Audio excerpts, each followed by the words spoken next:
Good morning, students. How are you? I hope all you are fine at your home. ਜਿਵੇਂ ਕਿ ਤੁਹਾਨੂੰ ਪਤਾ ਹੀ ਹੈ ਕਿ ਪੰਜਾਬ ਵਿੱਚ ਪੂਰੇ ਵਰਲਡ ਦੇ ਵਿੱਚ ਜੋ ਕੋਵਿਡ-19 ਦਾ ਵਾਇਰਸ ਆ ਉਹ ਲਗਾਤਾਰ ਇਨਕਰੀਜ਼ ਹੋ ਰਿਹਾ ਹੈ। ਬਟ ਇਹਦੇ ਨਾਲ ਹੀ ਇੱਕ ਪੋਜ਼ਿਟਿਵ ਗੱਲ ਇਹ ਵੀ ਹੈ ਕਿ ਜੋ ਰਿਕਵਰੀ ਦੇ ਕੇਸਿਸ ਨੇ ਉਹ ਵੀ ਇਨਕਰੀਜ਼ ਹੋਣੇ ਸ਼ੁਰੂ ਹੋ ਚੁੱਕੇ ਨੇ। ਬਹੁਤ ਸਾਰੇ ਜੋ ਪੇਸ਼ੈਂਟਸ ਨੇ ਉਹ ਕੀ ਹੈ ਠੀਕ ਹੋ ਕੇ ਆਪਣੇ ਘਰਾਂ ਨੂੰ ਵਾਪਸ ਆ ਰਹੇ ਨੇ। ਤਾਂ ਮੈਂ ਆਪਣੇ ਸਟੂਡੈਂਟਸ ਨੂੰ ਇਹੀ ਰਿਕੁਐਸਟ ਕਰਾਂਗਾ ਕਿ ਤੁਸੀਂ ਆਪਣਾ ਤੇ ਆਪਣਾ ਫੈਮਿਲੀ ਦਾ ਧਿਆਨ ਰੱਖੋ, ਆਪਣੇ ਘਰਾਂ ਦੇ ਵਿੱਚ ਰਹੋ। ਜੋ ਵੀ ਤੁਹਾਡੇ ਪੇਰੈਂਟਸ ਤੁਹਾਨੂੰ ਇੰਸਟਰਕਸ਼ਨ ਦਿੰਦੇ ਨੇ ਉਹਨਾਂ ਨੂੰ ਕੀ ਹੈ ਓਬੇ ਕਰੋ। ਜੋ ਇੰਸਟਰਕਸ਼ਨ ਸਾਨੂੰ ਗਵਰਨਮੈਂਟ ਵੱਲੋਂ ਮਿਲਦੀਆਂ ਨੇ ਉਹਨੂੰ ਅਸੀਂ ਸਾਰੇ ਫੋਲੋ ਕਰੀਏ ਤਾਂ ਕਿ ਅਸੀਂ ਇਸ ਮਹਾਮਾਰੀ ਤੋਂ ਬਚ ਸਕੀਏ। ਤਾਂ ਲਾਸਟ ਟਾਈਮ ਮੈਂ ਤੁਹਾਨੂੰ ਨੂਮੈਰੀਕਲਸ ਦੇ ਕੁਝ ਕਨਸੈਪਟਸ ਕਰਵਾਏ ਸੀਗੇ ਜਿਹਦੇ ਵਿੱਚ ਅਸੀਂ resistance Ohm's law and resistance combination ਦੇ ਕੁਝ ਕਨਸੈਪਟ ਕੀਤੇ ਸੀਗੇ ਸੀਰੀਜ਼ ਪੈਰਲਲ। ਅੱਜ ਮੈਂ ਤੁਹਾਨੂੰ ਸੀਰੀਜ਼ ਪੈਰਲਲ ਕੰਬੀਨੇਸ਼ਨ ਦੇ ਕੁਝ ਨੂਮੈਰੀਕਲਸ ਕਰਵਾਵਾਂਗਾ ਜਿਹਦੇ ਰੈਲੇਵੈਂਟ ਨੂਮੈਰੀਕਲ ਤੁਸੀਂ ਆਪਣੀ ਕਾਪੀ ਤੇ ਕਿਸੇ ਵੀ ਕਾਪੀ ਤੇ ਫੇਅਰ ਕਾਪੀ ਹੈ ਅਗਰ ਤੁਹਾਡੇ ਕੋਲ ਹੈ ਤੁਸੀਂ ਫੇਅਰ ਕਾਪੀ ਤੇ, ਅਦਰਵਾਈਜ਼ ਤੁਸੀਂ ਜੇ ਤੁਹਾਡੇ ਕੋਲ ਰਫ ਨੋਟਬੁੱਕ ਹੈ ਤਾਂ ਤੁਸੀਂ ਰਫ ਨੋਟਬੁੱਕ ਤੇ ਉਹਨਾਂ ਦੀ ਪ੍ਰੈਕਟਿਸ ਕਰਨੀ ਹੈ। ਮੈਂ ਤੁਹਾਨੂੰ ਉਹਦੇ ਰਿਲੇਟਡ ਅਸਾਈਨਮੈਂਟ ਵੀ ਸੈਂਡ ਕਰਾਂਗਾ। ਤਾਂ ਨੂਮੈਰੀਕਲਸ ਨੂੰ ਸ਼ੁਰੂ ਕਰਨ ਤੋਂ ਪਹਿਲਾਂ ਥੋੜ੍ਹਾ ਜਿਹਾ ਇੱਕ ਦੋ ਟਰਮਸ ਨੇ ਉਹਨਾਂ ਨੂੰ ਆਪਾਂ ਅੰਡਰਸਟੈਂਡ ਕਰਨਾ ਹੈ। ਜਿਵੇਂ ਇੱਕ ਅਸੀਂ ਪੜ੍ਹਿਆ ਸੀਗਾ ਰੈਜ਼ਿਸਟੈਂਸ ਮੈਂ ਤੁਹਾਨੂੰ ਦੱਸਿਆ ਸੀ ਇੱਕ ਤਰ੍ਹਾਂ ਦੀ ਰੁਕਾਵਟ ਹੈ ਕਰੰਟ ਦੇ ਰਸਤੇ 'ਚ, ਹੈ ਨਾ। ਕਰੰਟ ਨੂੰ ਫਲੋ ਕਰਨ ਤੋਂ ਜਿਹੜਾ ਰੋਕਦਾ that is non as resistance. ਜੋ ਇਸ ਰੈਜ਼ਿਸਟੈਂਸ ਦਾ ਸਿੰਬਲ ਹੈ ਉਹ ਅਸੀਂ ਕੁਝ ਇੱਦਾਂ ਬਣਾਇਆ ਸੀ। This is a symbol of resistance, ਠੀਕ ਹੈ ਜੀ। ਅੱਛਾ, ਇੱਕ ਹੁੰਦਾ ਸੈੱਲ ਦਾ ਸਿੰਬਲ ਵੀ ਅਸੀਂ ਬਹੁਤ ਵਾਰੀ ਯੂਜ਼ ਕਰ ਚੁੱਕੇ ਹਾਂ ਲਾਈਕ ਦਿਸ। ਇੱਕ ਪੋਜ਼ਿਟਿਵ, ਦੂਸਰਾ ਕੀ ਹੁੰਦਾ ਨੈਗੇਟਿਵ, ਠੀਕ ਹੈ ਜੀ। ਫਿਰ ਇੱਕ ਹੁੰਦੀ ਹੈ ਜੀ ਬੈਟਰੀ ਮੈਂ ਤੁਹਾਨੂੰ ਦੱਸਿਆ ਕਿ ਇਹ ਕੰਬੀਨੇਸ਼ਨ ਆਫ ਸੈਲਸ ਹੁੰਦੀ ਹੈ, ਮਤਲਬ positive negative positive negative positive negative like this is called battery. And ਅੱਛਾ, ਸੈੱਲ ਤੇ ਬੈਟਰੀ ਦਾ ਤੁਹਾਨੂੰ ਮੈਂ ਫੰਕਸ਼ਨ ਦੱਸਿਆ ਸੀਗਾ। ਸੈੱਲ ਤੇ ਬੈਟਰੀ ਕੀ ਕਰਦੇ ਆ, ਜਦੋਂ ਕਿਸੇ ਵੀ ਅਸੀਂ ਐਕਸਟਰਨਲ ਮਤਲਬ ਕਿਸੇ ਸਰਕਟ ਨਾਲ ਇਹਨੂੰ ਕਨੈਕਟ ਕਰਦੇ ਆ ਤਾਂ ਇਹ ਪੋਟੈਂਸ਼ੀਅਲ ਡਿਫਰੈਂਸ ਕ੍ਰੀਏਟ ਕਰਦੇ ਆ ਜਿਹਦੇ ਕਰਕੇ ਕਰੰਟ ਫਲੋ ਕਰਦਾ ਹੈ, ਠੀਕ ਹੈ ਜੀ। ਓਕੇ, ਇਸ ਤੋਂ ਬਾਅਦ ਕੀ ਜਾਂ ਸਵਿਚ ਬੋਲ ਦਿੰਦੇ ਨੇ, ਠੀਕ ਹੈ ਜੀ। ਇਹਦਾ ਜਿਹੜਾ ਸਿੰਬਲ ਹੈ ਕੁਝ ਐਵੇਂ ਦਾ ਹੁੰਦਾ। ਦੇਖੋ, ਜੇ ਤਾਂ ਇਹਦੇ ਵਿੱਚ ਦਾ ਡਾਟ ਲੱਗਿਆ ਹੋਵੇ ਇਹਦਾ ਮਤਲਬ ਹੈਗਾ ਕਲੋਜ਼ਡ ਕੀ।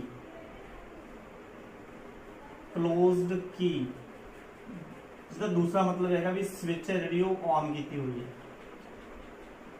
ਔਨ, ਠੀਕ ਹੈ ਜੀ। ਅਗਰ ਇਹ ਸਿੰਬਲ ਐਜ਼ ਇਟ ਇਜ਼ ਹੋਵੇ ਇਹਦਾ ਮਤਲਬ ਹੁੰਦਾ ਓਪਨ ਕੀ। ਇਹਦਾ ਮਤਲਬ ਹੈ ਜਿਹੜਾ ਸਵਿਚ ਹੈ ਉਹ ਆਫ ਹੈ,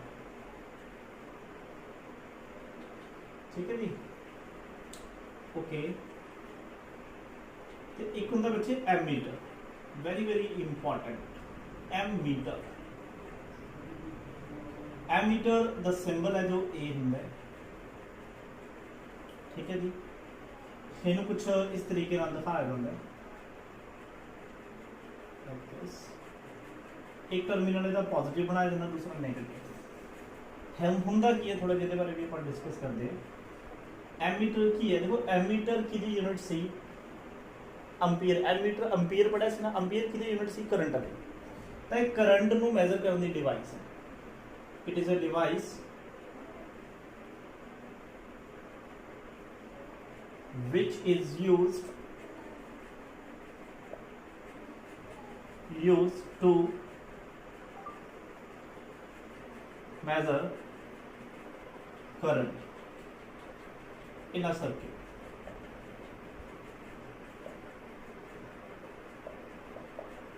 इस तो भी ज़्यादा इंपॉर्टेंट की है ammeter is always connected in series. This point is very very important. Ammeter is always connected in series. हमेशा ਅਸੀਂ सीरीज ਦੇ ਵਿੱਚ ਇਸ ਨੂੰ ਕੀ ਹੈ ਜੁਆਇਨ ਕਰਦੇ ਕਿਉਂ ਦੇਖੋ ਐਮੀਟਰ ਅਸੀਂ ਕੀ ਆਖਿਆ ਐਮੀਟਰ ਇੱਕ ਉਹ ਡਿਵਾਈਸ ਹੈ ਜਿਹੜੀ ਕਰੰਟ ਮੈਜ਼ਰ ਕਰਦੀ ਹੈ ਠੀਕ ਹੈ ਜੀ ਤੇ ਕਰੰਟ ਦੋ ਤਰੀਕੇ ਨਾਲ ਫਲੋ ਕਰਦਾ ਹੈ ਇੱਕ ਸੀਰੀਜ਼ ਵਿੱਚ ਇੱਕ ਪੈਰਲਲ ਦੇ ਵਿੱਚ ਪੈਰਲਲ ਦੇ ਵਿੱਚ ਦੇਖੋ ਆਪਾਂ ਪੜਿਆ ਸੀ ਕਰੰਟ ਡਿਵਾਈਡ ਹੋ ਜਾਂਦਾ ਹੈ ਸੀਰੀਜ਼ ਦਾ ਮਤਲਬ ਇੱਕ ਰਸਤਾ मतलब सारा करंट उस डायरेक्शन की है एक सिंगल पाथ ਵਿੱਚ ਫਲੋ ਕਰਦਾ ਹੈ ਤਾਂ ਅਗਰ ਅਸੀਂ ਐਮੀਟਰ ਨੂੰ ਪੈਰਲਲ ਕੰਬੀਨੇਸ਼ਨ ਦੇ ਵਿੱਚ ਆਪਾਂ ਐਗਜ਼ਾਮਪਲਸ ਵੀ ਕਰਾਂਗੇ ਮੈਂ ਤੁਹਾਨੂੰ ਉੱਥੇ ਵੀ ਸਮਝਾਉਂਗਾ ਅਗਰ ਪੈਰਲਲ ਕੰਬੀਨੇਸ਼ਨ ਦੇ ਵਿੱਚ ਕੀ ਕਰ ਦਈਏ ਅਟੈਚ ਕਰ ਦਈਏ ਤਾਂ ਜਿੰਨੀ ਅਮਾਉਂਟ ਆਫ ਕਰੰਟ ਐਕਚੁਅਲ ਕਿਸੇ ਸਰਕਟ 'ਚ ਫਲੋ ਕਰ ਰਹੀ ਹੈ ਉਹ ਇਹ ਫਾਈਂਡ ਨਹੀਂ ਕਰ ਸਕੂਗਾ ਕਿਉਂਕਿ ਕਰੰਟ ਡਿਵਾਈਡ ਹੋ ਕੇ ਜਿਹੜਾ ਇਹਦੇ ਵਿੱਚੋਂ ਪਾਸ ਕਰੂਗਾ ਸਿਰਫ ਉਨਾ ਹੀ ਕਰੰਟ ਇਹ ਮੈਜ਼ਰ ਕਰੂਗਾ ਠੀਕ ਹੈ ਤਾਂ ਫਿਲਹਾਲ ਦੇ ਲਈ ਤੁਸੀਂ ਧਿਆਨ 'ਚ ਰੱਖੋ ਮੈਂ ਜਦੋਂ ਇਹਦੀ ਐਗਜ਼ਾਮਪਲਸ ਕਰਾਉਂਗਾ ਉੱਥੇ ਤੁਹਾਨੂੰ ਡਿਟੇਲ ਦੇ ਵਿੱਚ ਇਹਦੇ ਬਾਰੇ ਦੱਸੂਗਾ ammeter is always connected in series ਠੀਕ ਹੈ ਜੀ ਜਦੋਂ ਸਕੂਲ ਹੁੰਦਾ ਸੀ ਤਾਂ ਸਕੂਲ ਦੇ ਵਿੱਚ ਕੀ ਹੈ ਬੱਚਿਆਂ ਨੂੰ ਮਤਲਬ ਪ੍ਰੈਕਟੀਕਲੀ ਇਹਦੀ ਡੈਮੋਨਸਟ੍ਰੇਸ਼ਨ ਵੀ ਕਰਵਾ ਸਕਦੇ ਹੁੰਦੇ ਆ ਠੀਕ ਹੈ ਬਾਕੀ ਤੁਸੀਂ YouTube ਤੇ ਵੀ ਇੱਕ ਵਾਰੀ ਕੀ ਹੈ ਇਹਦੇ ਰਿਲੇਟਡ ਵੀਡੀਓਜ਼ ਵਗੈਰਾ 'ਚ ਦੇਖ ਲਿਓ ਜਿਹਦੇ ਵਿੱਚ ਤੁਹਾਨੂੰ ਪ੍ਰੋਪਰ ਤਰੀਕੇ ਨਾਲ ਦਿਖਾ ਦਾਂਗੇ ਬਟ ਮੈਂ ਐਗਜ਼ਾਮਪਲਸ ਲੈ ਕੇ ਮੈਂ ਵੀ ਇਹਨੂੰ ਕੀ ਅੰਡਰਸਟੈਂਡ ਕਰਵਾਉਂਗਾ ammeter is also connected in series okay दूसरी जी इंपॉर्टेंट गल है द रेजिस्टेंस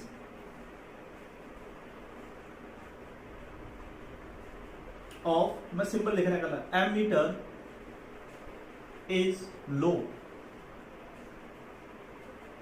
रेजिस्टेंस है जो एमीटर दा वो लो रखा जाता है क्यों देखो असं चाहते हैं कि maximum to maximum amount of current flow कर सके तो करंट के रास्ते च रुकावट कौन है दैट इज रेजिस्टेंस अगर तुसी एमीटर का रेजिस्टेंस इनक्रीज करता दैट मीनस ਉਹਦੇ ਵਿੱਚੋਂ करंट फ्लो नहीं कर सकेगा ਜਾਂ ਜਿੰਨਾ फ्लो करना चाहिए उन्ना नहीं कर सकेगा इसे करके ਅਸੀਂ जो रेजिस्टेंस है वो एमीटर ਦਾ ਕੀ ਰੱਖਦੇ ਆ लो रखते हैं अगर ਅਸੀਂ आइडियल बेसिकली देखो जी आइडियल कोई केस नहीं ਹੁੰਦਾ बस एक थ्योरेटिकल कांसेप्ट है फॉर आइडियल एमीटर जो रेजिस्टेंस है ਉਹਦੀ ਵੈਲਿਊ ਹੈ ਜਿਹੜੀ ਉਹ ਅਪਰੋਕਸੀਮੇਟ 0 ਓਮ ਹੁੰਦੀ ਹੈ ਆਈਡੀਅਲ ਠੀਕ ਹੈ ਹੁੰਦਾ ਤਾਂ ਬੇਸਿਕਲੀ 0.00 ਸਮਥਿੰਗ ਬਸ ਉਹਨੂੰ ਅਸੀਂ ਅਪਰੋਕਸੀਮੇਟਲੀ ਲਿਖ ਲੈਣਾ 0 ਤਾਂ ਇਹ ਚੀਜ਼ ਕਾਫੀ ਇੰਪੋਰਟੈਂਟ ਹੈ एमीटर का सिंबल है ए एक पॉजिटिव टर्मिनल होगा नेगेटिव ठीक है तो एमीटर हमेशा काज कनेक्ट होगा इन सीरीज ਤੇ ਰੈਜ਼ਿਸਟੈਂਸ ਜਿਹੜਾ ਐਮੀਟਰ ਦਾ ਕੀ ਹੁੰਦਾ ਲੋ ਹੁੰਦਾ ਆਈਡੀਅਲ ਐਮੀਟਰ ਦਾ ਰੈਜ਼ਿਸਟੈਂਸ ਕਿੰਨਾ ਹੁੰਦਾ ਦੈਟ ਇਜ਼ 0 ਓਕੇ ਨੈਕਸਟ ਹੈ ਜੀ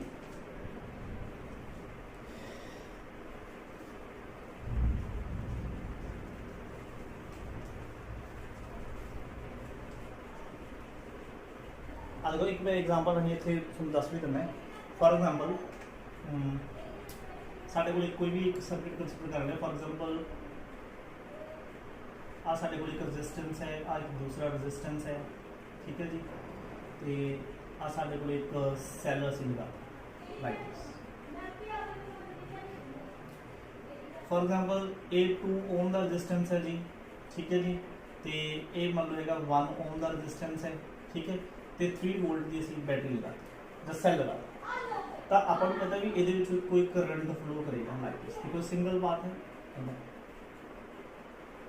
मैं सुनो कहा find the value of current find the value of current तो करंट की वैल्यू कितनी हुई तो ऑब्वियसली जो इस तरह के साडे कोल न्यूमेरिकल होन देखो ये सीरीज का देखो एक रास्ता ना दैट मीनस अगर इस रेजिस्टेंस को मैं R1 कहा इस रेजिस्टेंस को मैं R2 कहा तो मैं एक बार कंप्लीट मैं एक बार मतलब डिटेल में लिख रहा वैसे तो इन्नी लिखने की लोड़ नहीं होती ताकि तुहानू समझ लग जाए R1 and R2 in series ये असी अपने दिमाग दे विच ही टाइप करना होंगे भी सीरीज ने पर मैं इत्थे लिख रहा अगर सीरीज ने तो सीरीज का असी फॉर्मूला पढ़िया सीगा दोनों की कर दो ऐड कर दो मतलब 2 + 1 which is equal to 3 ohm we have to find the value of current सानू गिवन की है सानू पोटेंशियल डिफरेंस गिवन है दैट इज 3 वोल्ट सानू सीरीज कॉम्बिनेशन का रेजिस्टेंस गिवन है दैट इज 3 ohm देखो सानू V गिवन है सानू R गिवन है दैट मींस ओम्स लॉ तुसी इथे अप्लाई कर सकते V is equal to I R, S का मतलब सीरीज, V कितना है 3 है, I ਅਸੀਂ फाइंड करना है, A कितना 3 है, तो I कितना आ गया दैट इज 1 एम्पीयर। ਇਹਦਾ मतलब इस सर्किट ਦੇ ਵਿੱਚੋਂ 1 एम्पीयर ਦਾ करंट फ्लो हो रहा है। ਹੁਣ मैं ਤੁਹਾਨੂੰ कहा कि ਅਸੀਂ एक एमीटर प्लेस करना है, ਅਸੀਂ ਇਹ एक सर्किट तैयार किया ਜਿਹਦੇ ਵਿੱਚ ਅਸੀਂ एमीटर ਨਾਲ ਹੀ ਇਹ चेक करना है कि करंट कितना फ्लो कर रहा है, तो 1 एम्पीयर फ्लो कर रहा है, ਇਹਦਾ कैलकुलेशन ਰਾਹੀਂ आ गया ना। ਤਾਂ ਅਸੀਂ ਕੀ ਕਰਾਂਗੇ, ਇਹ ਸੀਰੀਜ਼ ਕੰਬੀਨੇਸ਼ਨ ਹੈ, ਇਹ ਸੀਰੀਜ਼ ਕੰਬੀਨੇਸ਼ਨ ਦੇ ਵਿੱਚ ਸੀਰੀਜ਼ ਦੀ ਕੀ ਪਹਿਚਾਨ ਹੋਗੀ कि पॉजिटिव ਜਿਹੜਾ टर्मिनल है सैल ਜਾਂ बैटरी ਦਾ ਉਹ पॉजिटिव टर्मिनल ਦੀ डिवाइस ਨਾਲ लगेगा, ठीक है जी। ਉਸ ਤੋਂ ਜਿਹੜਾ दूसरा टर्मिनल है वो नेगेटिव ਨਾਲ आएगा, दैट मींस ये पॉजिटिव एमीटर होएगा, नेगेटिव ਇਹਦੇ ਨਾਲ आएगा। तो इस तरह ਦੀ ਕੰਬੀਨੇਸ਼ਨ ਨੂੰ ਕੀ ਬੋਲਦੇ ਸੀ, सीरीज ਕੰਬੀਨੇਸ਼ਨ, ठीक है जी। ओके ਹੁਣ ਦੇਖੋ ਇੱਥੇ ਕੀ ਕਰਾਂਗਾ ਨਾ, ਮੈਂ ਕਿਤੇ ਵੀ फॉर एग्जांपल मैं ਇਹਨੂੰ ਇਥੋਂ ਰੇਜ਼ ਕਰਕੇ ਇੱਥੇ ਕੀ ਲਗਾਤਾ ਇੱਕ एमीटर, ਤਾਂ ਅੱਧਾ ਅਸੀਂ एमीटर लगा सकते हैं, ਇਹਦਾ ਆਰ टर्मिनल पॉजिटिव हो गया, ये नेगेटिव हो गया, तो ये रीडिंग सोनू कितनी देगा, ये रीडिंग देगा करंट कितना फ्लो करेगा दैट इज 1 एम्पीयर। इस तरीके नाल ਅਸੀਂ सीरीज ਦੇ ਵਿੱਚ ਇਹਨੂੰ ਕਨੈਕਟ ਕਰਾਂਗੇ, ठीक है जी। होप सो ਤੁਹਾਨੂੰ ਕੀ ਇਹ ਪਤਾ ਲੱਗਾ, ਜਿਵੇਂ ਇਹਦੀ ਐਗਜ਼ਾਮਪਲਸ ਕਰੀ ਜਾਵਾਂਗੇ ਉਹਨਾਂ ਜ਼ਿਆਦਾ ਡਿਟੇਲ ਸਮਝ ਲੱਗੀ ਜਾਵੇ। दूसरा ਕੰਬੀਨੇਸ਼ਨ ਹੁੰਦਾ ਜੀ ਪੈਰਲਲ, ठीक है। ਤਾਂ एमीटर ਬਾਰੇ ਅਸੀਂ ਗੱਲ ਕਰ ਲਈ। ਹੁਣ ਇੱਕ ਡਿਵਾइस ਹੁੰਦੀ that is known as voltmeter,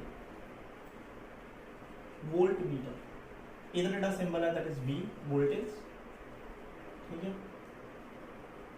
इस तरीके ਨਾਲ ਇਹਨੂੰ ਅਸੀਂ सर्किट यूज करते हैं, ਇਹਦਾ ਵੀ ਇੱਕ टर्मिनल पॉजिटिव होगा एक नेगेटिव होगा, ठीक है जी। ਕੀ ਕੰਮ ਆਉਂਦਾ ਹੈ, it is a device which is used to find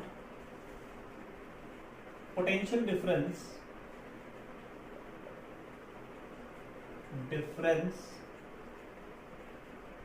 across the terminals of cell or battery or it can also used to find the potential difference across any resistance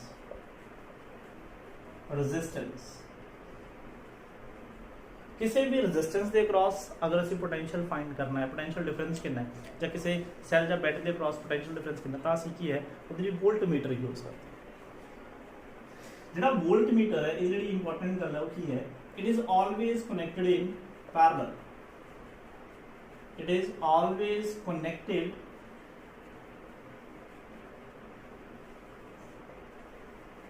in parallel। जो ammeter series ਦੇ ਵਿੱਚ voltmeter parallel ਚ ਕਿਉਂ ਲਗਾਵਾਂਗੇ, ਕਿ ਅਸੀਂ ਪੜਿਆ ਹੈ जो पैरेलल ਕੰਬੀਨੇਸ਼ਨ ਹੈ, पैरेलल ਕੰਬੀਨੇਸ਼ਨ ਦੇ ਵਿੱਚ पोटेंशियल डिफरेंस सेम रहता है, ठीक है। इसे करके ਅਸੀਂ ਇਹਨੂੰ ਕੱਚ ਲਗਾਉਣਾ ਹੈ पैरेलल ਦੇ, ਤਾਂ ਕਿ ਸਾਡੇ ਕੋਲ ਰੀਡਿੰਗ ਸੇਮ ਆਵੇ। दूसरा ਕੀ है, the resistance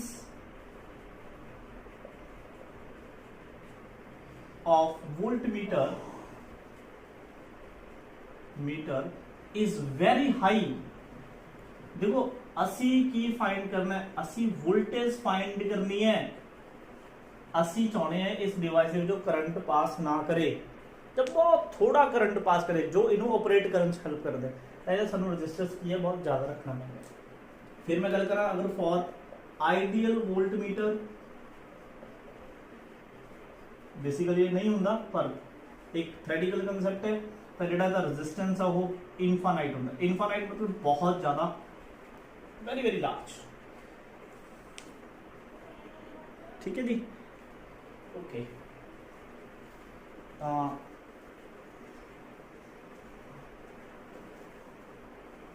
ਇਹਦੀ ਵੀ ਆਪਾਂ ਇੱਕ ਐਗਜ਼ਾਮਪਲ ਡਿਸਕਸ ਕਰ ਲੈਣੇ ਆ। ਫॉर एग्जांपल ਆ ਸਾਡੇ ਕੋਲ ਇੱਕ ਕੰਬੀਨੇਸ਼ਨ ਹੈ, ਤੁਸੀਂ ਇਹ ਕੰਬੀਨੇਸ਼ਨ ਆਪਣੀ ਮਰਜ਼ੀ ਦਾ ਕੋਈ ਵੀ ਚੂਜ਼ ਕਰ ਸਕਦੇ ਹੋ ਜੀ, ਜਿੰਨੇ ਤੁਸੀਂ ਆਪ ਬਣਾਓਗੇ ਉਨਾ ਇਹਨੂੰ ਵਧੀਆ ਤਰੀਕੇ ਨਾਲ ਸਿੱਖੋਗੇ। ਆ ਰੈਜ਼ਿਸਟੈਂਸ R1 ਸਪੋਜ਼ ਇਹ ਹੈਗਾ ਜੀ 2 ओम, ਇਹ ਰੈਜ਼ਿਸਟੈਂਸ ਹੈਗਾ R2, ਦਿਸ ਇਜ਼ ਆਲਸੋ 2 ओम। ਇਹਦੇ ਕ੍ਰਾਸ ਅਸੀਂ ਇੱਕ ਲਗਾਤਾ ਸੈੱਲ, ठीक है जी। ये सैल लगाता फॉर एग्जांपल असी मान लो 2 ओम का फॉर एग्जांपल आ पॉइंट हो गया जी ए पॉइंट हो गया बी। मैं तुहानू कहा कि find the value of potential difference across A B. ਇਹਦਾ मतलब सानू ए टर्मिनल ते बी टर्मिनल के अक्रॉस की लगाना पैना एक voltmeter like this. Positive positive नाल आएगा जी, नेगेटिव नेगेटिव नाल, पे पैरेलल की पहचान होगी। ठीक है जी। हम देखो जो तो ਤੁਹਾਡੇ ਕੋਲੇ ਕੀ ਹੈ मतलब ਜਿਵੇਂ ਅਸੀਂ ਲੈਬ ਦੇ ਵਿੱਚ ਆ ਨਾ ਫਿਜ਼ਿਕਸ ਲੈਬ ਦੇ ਸਾਡੇ ਕੋਲੇ ਕੀ ਹੈ ਆਪਰੇਟਰਸ ਹੈ, ਅਸੀਂ ਦੋ ਰੈਜ਼ਿਸਟੈਂਸ ਲਾਏ, ਅਸੀਂ ਵੋਲਟਮੀਟਰ ਲਗਾਵਾਂਗੇ, ਸਪਲਾਈ ਸਾਡੇ ਕੋਲੇ ਹੋਏਗੀ, ਵੋਲਟਮੀਟਰ ਨਾਲ ਦੀ ਨਾਲ ਰੀਡਿੰਗ ਦੇ ਦੂਗਾ, ਸਾਨੂੰ ਪਤਾ ਲੱਗ ਜੂ ਵੀ ਕਿੰਨੀ ਵੋਲਟੇਜ ਹੈ। ठीक है। अच्छा एक चीज़ जरूर ध्यान रखियो, मैं जिवें तुहानूं कहा सीगा कि एक EMF वाला कंसैप्ट करवाऊंगा है ना। बेसिकली जो मैं इत्थे आ लिखदा ना V, this is not a actual V। मैं ये बारे हजे तक तुहानूं तां नहीं दस रहा है क्योंकि फिर थोड़ी जी कन्फ्यूजन तुहानूं हो जूगी। इस कंसैप्ट को अच्छे तरीके नाल समझ के आपां दोबारा फिर इस कंसैप्ट से आवांगे, फिर थोड़ा जिहा वो अच्छे तरीके नाल समझ लग जाएगा। जिहड़ा ये टर्म जिहड़ी ये वोल्टेज हुंदी है बैटरी दी एक्चुअल दे विच ज़्यादा हुंदी है जिन्नी असीं मैजर करते हैं। चलो आप थोड़ा जिहा इहदे भी लाइव है थोड़ी क्लास अज देख लेंगे। बेसिकली देखो बच्चे तुहाडी बुक दे विच तुहानूं V लिखिया ही मिलेगा बट एक्चुअल च V नहीं हुंदा। This is E। मान लो 2 जिवें फॉर एग्जांपल को पोटेंशियल डिफरेंस लिखे है 2 ओम। एक बच्चे होंगे E होंगे EMF। क्योंकि आप ये कर लगे ना अपना टॉपिक थोड़ा जा चेंज हो जाएगा, पर मैं थोड़ा सिंपल एग्जांपल देके आप स्टार्ट कर खत्म करते। EMF का जो फुल फॉर्म है that is electro motive force. इन्हें डिफाइन किमें कर सकते हो, it is the maximum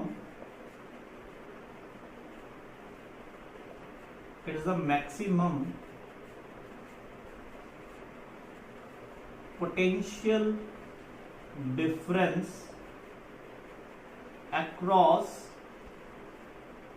the terminals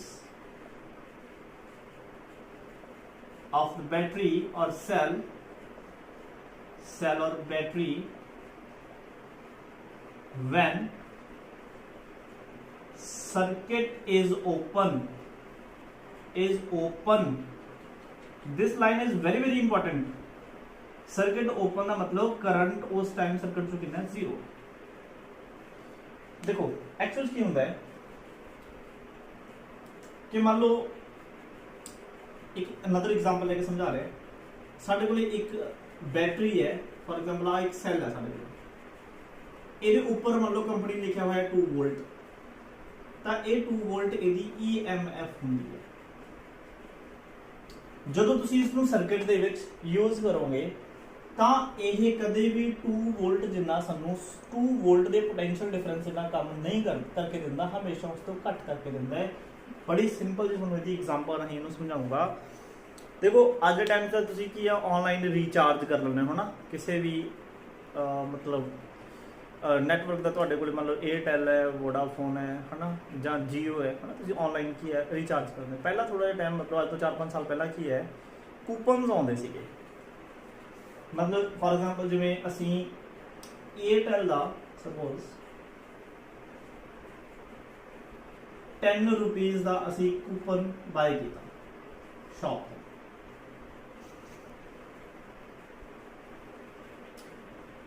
ठीक है जी।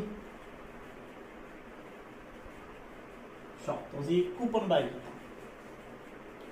तो उन्होंने स्क्रैच करना पैंदा सी, उहदी बैक साइड ते ना कुछ नंबर्स होंगे, कुछ भी नंबर ला तुसी शॉप वाले नूं 10 रुपीज़ दिते हैं। जदों तुसी इस पर्टिकुलर नंबर नूं अपने फोन दे विच डायल करदे तां तुहानूं उस तो बाद बैलेंस मिलदा सी, तां नीयर अबाउट तुहानूं 10 रुपए दे विचों बैलेंस जिहड़ा मिलदा see that is suppose 8.80 rupees. देखो तुसी दुकानदार नूं किन्ने पैसे दिते 10, मिले किन्ने नीयर अबाउट 8.80 रुपीज़। दैट मीनस बाकी पैसे किधर गए, वो ਅਸੀਂ कह रहे भी कंपनी ने ਜਾਂ गवर्नमेंट का टैक्स कट्टिया गया है ना। मतलब कहना की है जो सानू एक्चुअल च दिखता है वो एक्चुअल च नहीं होंदा। ਅਸੀਂ ਉੱਪਰ ਦੇਖਦੇ ਹਾਂ ਵੀ 10 रुपीज़, ਤੁਸੀਂ ਦੇਖੇ ਵੀ 10 रुपीज़ ਆਏ, पर जो फोन च पैसे पाए तो 10 रुपए तो पे नहीं घट पे है। सेम काम ही इतने होंगे, बैटरी के उपर जो लिखा होंगे उन्ने पोटेंशियल डिफरेंस वो काम नहीं करते। देखो मैं की है EMF की it is the maximum potential difference across the terminals of the cell और battery when the circuit is open. मतलब जो तुम बैटरी ਨੂੰ यूज नहीं कर रहे उस टाइम ਤੇ ਉਹਦਾ ਜਿਹੜਾ मैक्सिमम पोटेंशियल ਹੋਏਗਾ दैट मीन ਜਿਹੜਾ ਉਹਦੇ ਉੱਪਰ ਲਿਖਿਆ ਹੋਇਆ। ਮੈਜ਼ਰ ਕਰਨ ਵਾਸਤੇ ਸਾਡੇ ਕੋਲ ਡਿਵਾਈਸਿਸ ਵੀ ਹੁੰਦੀਆਂ ਨੇ, ਜਿਵੇਂ ਤੁਸੀਂ ਪਲੱਸ 2 ਦੇ ਵਿੱਚ ਜਾਓਗੇ ਤਾਂ ਉੱਥੇ ਤੁਸੀਂ ਕੀ ਹੈ ਪੋਟੈਂਸ਼ੀਓਮੀਟਰ ਪੜੋਗੇ, ਉਹਦੇ ਨਾਲ ਅਸੀਂ EMF ਵੀ ਕਿਸੇ ਸੈੱਲ ਦੀ ਮੈਜ਼ਰ ਕਰ ਸਕਦੇ ਹਾਂ। ठीक है, मतलब जो सर्किट चो कोई करंट नहीं फ्लो कर रहा उस टाइम पे जो मैक्सिमम पोटेंशियल डिफरेंस है that is known as EMF, that is 2। But अगर जो तुम सर्किट चलाओगे तो जे मैं इतने 2 लिखा तो एक्चुअली 2 नहीं होएगा, ये होएगा हो सकता 1.9 हो सकता 1.8 होवे, वो असी वोल्टमीटर लगा के फाइंड करते हैं भी कितना है। ठीक है जी, तो इस चीज़ को थोड़ा जिहा क्लैरीफाई करते हैं तो ये इदा हुंदा क्यों है। देखो जी भी ये सैल है ना, ये सैल दे की है कुछ ना कुछ अपने इलैक्ट्रोड्स होंगे, तो पढ़िया हुआ बैटरी वाले चीज़ है ना, तो इलैक्ट्रोड्स का अपना की होंगे कुछ रजिस्टेंस होंगे। तो जो असी इस एक सर्किट के कनैक्ट करते हैं तो कुछ ना कुछ वोल्टेज का ड्रॉप इन्हां दे टर्मिनल्स के अक्रॉस ही हो जाता है।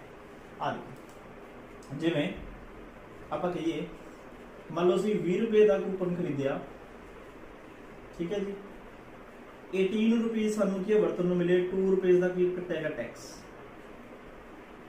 एक ही है that is maximum potential, that is E। एक ही है जेडे सानू पैसे वरतन नूं मिले that is known as potential difference. एक ही है जेड़ा टैक्स कट लिया, दैट मीन जेड़ा ड्रॉप इस बैटरी इस सैल या बैटरी के अक्रॉस हो गया, दैट इज I करंट, इधर कुछ ना कुछ इंटरनल रेजिस्टेंस होता है that is R। This is the main equation. आ देखो तुसी इथों देख सकते हो कि हमेशा ही वोल्टेज मतलब पोटेंशियल डिफरेंस दे विच तुहानू कुछ ना कुछ क्वांटिटी ऐड करके की मिलता है E, ताही नु की लिखते हैं it is the maximum potential difference. I hope कि तुहानू समझ लग गया होवे कि EMF की है मैक्सिमम पोटेंशियल डिफरेंस होंदा है कदों जो सर्किट ओपन होंदा है। जो असीं इहनू क्लोज कर दिंदे हैं तो जिहड़ी भी तुहानू इत्थे वोल्टेज मिलती है हमेशा घट के मिलती है। ठीक है, किहदे नाल मेजर करदे हैं असीं वो वोल्टमीटर ते। ठीक है जी, ਇਹਦੀ इक्वेशन ਤੁਸੀਂ याद रखो, E is the maximum potential difference. आ देखो जे अगर किसी भी बैटरी का इंटरनल रेजिस्टेंस बहुत घट होएगा दैट मीन जो आइडियल अगर बैटरी आप मान के चलिए तो ये टर्म 0 हो जाएगी, तो E इज इक्वल टू कितना होगा B। ਜਾਂ ਅਸੀਂ ਕਹੀਏ कि किसी जो करंट फ्लो नहीं कर रहा तो I इज इक्वल टू 0, तो E इज इक्वल टू फिर की होएगा B। ठीक है, चलो आई होप कि तुहानू समझ लग्या होवे। जे ना पता लग्या होया तो मैनू की दोबारा मैसेज कर दिओ, आप दोबारा फिर इन्हू समझाऊंगा। तो मैं क्वेश्चन की गल कर रहा सीगा कि असी पोटेंशियल डिफरेंस फाइंड करना सी अक्रॉस AB। तो मान लो अपने गिवन है भी ये 2 वोल्ट है, तो ये ध्यान रखो कि 2 वोल्ट लिखा जा रहा है, मतलब ये मैक्सिमम नहीं है। ठीक है, तो पोटेंशियल डिफरेंस लिख लो। तो अगर तुम AB के अक्रॉस की पोटेंशियल डिफरेंस फाइंड करना है तो सुनू चाहिए की होगा, देखो पोटेंशियल डिफरेंस है जो V वो I is equal to I into R होता है। दैट मीन सुनू करंट चाहिए, रजिस्टेंस सुनू गिवन।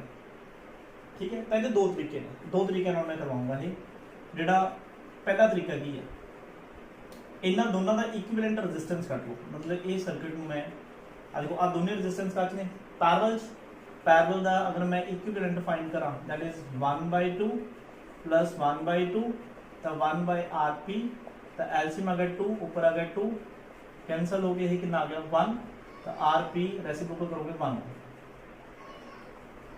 हुण एक तो तरीका पैरेलल का फाइंड करने का ये है, दूसरा पैरेलल का फाइंड का तरीका की है कि बार बार इदा कैलकुलेशन ना करो, क्योंकि बच्चे रेसिप्रोकल करना भुल जाते हैं।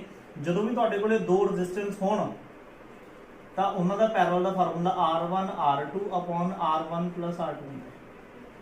ये फर्क होता है, इत्थे बनाया है एलसीएम लेके देख लो, ये बनूगा मतलब 2 वास्ते है, 3 वास्ते सुनो की है ज्यादा कैलकुलेशन करनी पैनी है। 2 वास्ते की है दोनों रजिस्टेंस नु की है प्रोडक्ट करो, नीचे की कर दो उन्होंने सम कर दो, कदों जो पैरेलल्स ने। तो देखो सॉल्व करोगे फिर भी नहीं आएगा, 2 × 2 अपॉन 2 + 2 4, तो 4/4 दैट इज 1 ओम। अच्छा एक तरीका और भी है, देखो दोनों रेजिस्टेंस की ने 2 ओम ने आइडेंटिकल वाला कंसेप्ट करवाया सी, वो सब तो ईजी है पर उदो लगूगा जो आइडेंटिकल ने, तो R P is equal to मैं सुन लिखाया सी R/N है ना, पैरेलल आर कितना है 2, अच्छा रेजिस्टेंस कितने ने 2, तो मेरे कहना मतलब ये करो कि तुसी कोई भी मैथड लाओ बस वो मैथड सोनू एक्यूरेट विच आना चाहिए। 3 मैथड नाल देखो पर रेजिस्टेंस कैलकुलेट कर सकते हैं, ठीक है जी। ओके दैट मीनस ਤੁਹਾਨੂੰ ਇਹਦਾ ਇਕੁਇਵਲੈਂਟ ਰੈਜ਼ਿਸਟੈਂਸ ਪਤਾ ਲੱਗ ਗਿਆ, ਤਾਂ ਆਪਾਂ ਕੀ ਕਰਦੇ ਹਾਂ ਇਸ ਨੂੰ ਦੁਬਾਰਾ ਡਰਾ ਕਰ ਲੈਂਦੇ ਹਾਂ, मतलब ਇਹਨਾਂ ਦੋਨਾਂ ਰੈਜ਼ਿਸਟੈਂਸ ਨੂੰ ਹਟਾ ਕੇ ਹੁਣ ਮੈਂ ਇੱਕ ਰੈਜ਼ਿਸਟੈਂਸ ਲਗਾ ਦੂੰਗਾ RP that is equal to 1 ohm. ਇਹ ਸਾਡਾ ਪੁਆਇੰਟ A ਹੈ, ਇਹ ਪੁਆਇੰਟ B ਹੈ, ਇਹਦੇ ਕ੍ਰਾਸ ਸਾਡੇ ਕੋਲ ਕੀ ਇੱਥੇ ਸੈੱਲ ਹੈ that is V is equal to 2 volt, ठीक है जी। ਤੇ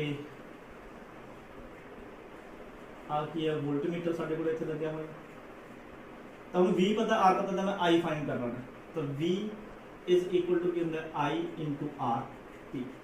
V कितना 2, रेजिस्टेंस कितना that is 1 is equal to I, तो I कितना होगा 2 एम्पीयर। ਇਹਦਾ मतलब ਇਹ सर्किट चो करंट कितना जा रहा है 2 एम्पीयर। ਹੁਣ ਇਹ करंट इस रेजिस्टेंस ਤੋਂ पास करूंगा, ਇਹਦਾ मतलब इस ए बी ਦੇ ਅਕ੍ਰੋਸ ਕਿੰਨਾ ਪੋਟੈਂਸ਼ੀਅਲ ਦਾ ਡ੍ਰੌਪ ਹੋਏਗਾ। ਪਹਿਲੀ ਗੱਲ ਤਾਂ ਇੱਥੋਂ ਦੇਖ ਕੇ ਪਤਾ ਲੱਗ ਜਾਂਦਾ, ਪਰ ਚਲੋ ਫਿਰ ਵੀ ਚਲੋ ਤੁਹਾਨੂੰ ਹਜੇ ਨਹੀਂ ਇੰਨਾ ਪਤਾ ਲੱਗਣਾ ਹੈਗਾ। ਤਾਂ I ਕਿੰਨਾ 2 ਹੈ, ਠੀਕ ਹੈ, ਰੈਜ਼ਿਸਟੈਂਸ ਕਿੰਨਾ ਹੈ 1 ओम है, ਤਾਂ V across RP that is equal to current 2 that is 2 ਦਾ ਸਿੰਪਲ ਜੀ ਐਗਜ਼ਾਮਪਲ ਲਈ ਸੀ, ਤਾਂ ਕਿ ਆਪਣਾ ਦੇਖੋ ਇਹਨੂੰ ਤੁਸੀਂ ਬਿਲਕੁਲ ਸਿੱਧਾ ਇੱਥੋਂ ਵੀ ਦੇਖ ਸਕਦੇ ਸੀ कि अगर ये 2 वोल्ट है, मैं सुनो सर पैरेलल च वोल्टेज सेम होंगी है, अगर ये 2 वोल्ट है तो डेफिनेटली ये अक्रॉस आंसर भी कितना आएगा 2 वोल्ट ही आएगा। पैरेलल दे विच पोटेंशियल डिफरेंस सेम होंदा है। ईजी एग्जांपल सी, तां असीं इहनूं इत्थों की देख सकते, ठीक है। अदरवाइज तुसीं उस सर्किट चों करंट फाइंड करोगे, करंट नूं रेजिस्टेंस नाल मल्टीप्लाई करोगे। एक तो देखो इहदा इक्विवेलेंट रेजिस्टेंस वाला की है, असीं तरीका समझा। दूसरा पुत्र की है कि असीं 1/1 की ਇਹਨੂੰ ਕੈਲਕੂਲੇਟ ਕਰ ਸਕਦੇ ਹਾਂ। ਜਿਵੇਂ ਅਸੀਂ ਦੇਖ ਲਿਆ ਕਿ ਜਦੋਂ ਅਸੀਂ ਦੋਨਾਂ ਨੂੰ ਸੋਲਵ ਕੀਤਾ, ਠੀਕ ਹੈ, ਦੋਨਾਂ ਨੂੰ ਸੋਲਵ ਕਰਕੇ ਸਾਡੇ ਕੋਲ ਇਹ RP ਕਿੰਨਾ ਆਇਆ 1 ओम ਆਇਆ, ਫਿਰ ਮੈਂ ਇਹ ਬਣਾਇਆ, ਤਾਂ ਮੈਂ ਕਰੰਟ ਫਾਈਂਡ ਕਰ ਲਿਆ ਕਿੰਨਾ 2 एम्पीयर। ਇਹਦਾ ਮਤਲਬ ਦੇਖੋ ਇਹ ਕਰੰਟ ਇੱਥੋਂ ਜਾ ਰਿਹਾ, ਇੱਥੇ ਹੈਗਾ ਜੰਕਸ਼ਨ। ਹੁਣ ਦੇਖੋ ਜੰਕਸ਼ਨ ਤੋਂ ਬਾਅਦ 2 ਰਸਤੇ ਨੇ, ਤੇ ਦੋਨੋਂ ਰਸਤੇ ਤੋਂ ਇੱਕੋ ਜਿਹਾ ਉਹਨੂੰ ਅਪੋਜ਼ ਮਿਲਦੇ ਆ, ਇਹ ਵੀ 2 ओम ਦਾ, ਇਹ ਵੀ 2 ओम ਦਾ। ਇਹਦਾ ਮਤਲਬ ਕਰੰਟ ਇੱਥੇ ਡਿਵਾਈਡ ਹੋਊਗਾ, ਜਦੋਂ ਅਪੋਜ਼ ਨੂੰ ਇਕੁਅਲ ਜਿਹਾ ਮਿਲਦੇ, ਇਹਦਾ ਮਤਲਬ ਦੋਨੋਂ ਸਾਈਡ ਕੀ ਸੇਮ डिस्ट्रीब्यूशन होगी। ਇਹਦਾ ਮਤਲਬ ए साइड ਤੋਂ ਵੀ 1 एम्पीयर करंट जाऊगा, इस तो भी 1 एम्पीयर, तो टोटल फिर कितना आएगा 2 एम्पीयर। आ देखो करंट 1 एम्पीयर और रेजिस्टेंस 2, तो I इंटू R, तो पोटेंशियल कितना है 2 वोल्ट, I इंटू R कितना 2 वोल्ट। देखो ਇਹਦੇ क्रॉस भी 2 वोल्ट है, ਇਹਦੇ क्रॉस भी 2 वोल्ट है, ਇਹਦਾ मतलब ਇਹਦੇ क्रॉस भी कितना होगा 2 वोल्ट। ਤਾਂ ਅੱਖਾਂ ਮਿਚ ਕੇ ਤੁਸੀਂ ਕੀ ਹੈ पैरेलल ਦੇ ਵਿੱਚ पोटेंशियल डिफरेंस ਨੂੰ सेम लिख सकते हो, कोई दिक्कत नहीं। हाँ कई बार कि ये नाल सीरीज ਦੇ ਵਿੱਚ रेजिस्टेंस भी ਹੁੰਦਾ है, फिर ਉੱਥੇ गड़बड़ हो जाती है, थोड़ा ध्यान रखना पड़ेगा। ऐसे ਸਾਡੇ ਕੋਲ 2 रेजिस्टेंस पैरेलल से, ठीक है। I repeat, this is 2 volt, ए ਦੇ पैरेलल है that is 2 volt, this is also 2 volt. ਇਹਦਾ ਮਤਲਬ वोल्टमीटर भी कितने मेजर करेगा दैट इज 2 वोल्ट। ओके चलो ਅਸੀਂ कुछ तो एग्जांपल्स टूल्स डिस्कस करते हैं।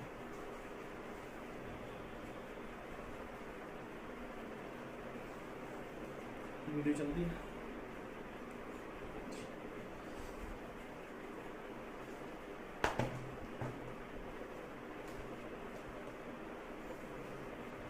तो साडे कोल की है एक सानू कॉम्बिनेशन दिता हुआ है 2 रेजिस्टेंसेस दा।